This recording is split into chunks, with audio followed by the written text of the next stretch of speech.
Fernando and Carlos, art students with an ambitious gleam in their eyes, finally stood before the legendary works of Rodrigo Garbas.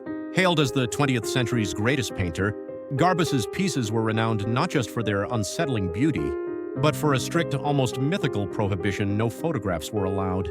This rule, enforced across every major museum displaying his art, meant no art books, no readily available images, only the hushed reverence of a live viewing.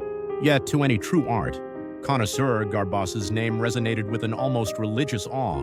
"This is it," Fernando whispered, adjusting the tiny camera hidden in his sleeve.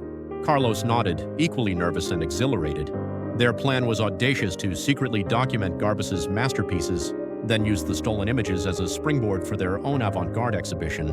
They believed the raw, unfiltered truth of the art would somehow transfer through their illicit captures. They moved through the hushed gallery, Fernando meticulously framing each forbidden shot. The paintings were unsettlingly vivid, Garbas's signature portraits. Each subject's eyes seemed to follow them, a silent, knowing gaze that sent a shiver down Carlos's spine. "He really captures the soul," Carlos murmured, unnerved by the intensity of a woman's portrait. Back in their cramped apartment, the thrill of their heist still lingered. Fernando eagerly uploaded the photos to his laptop.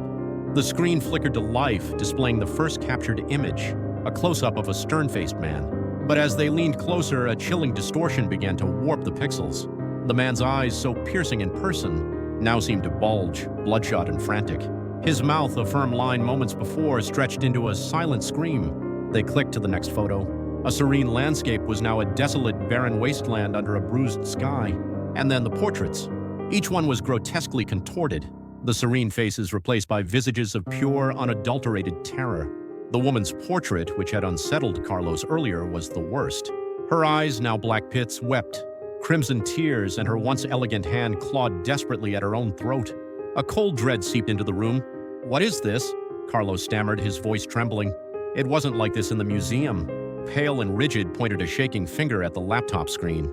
There, in the bottom right corner of every horror-transformed image, barely visible, was a faint, almost transparent reflection, not of the paintings, but of their own faces.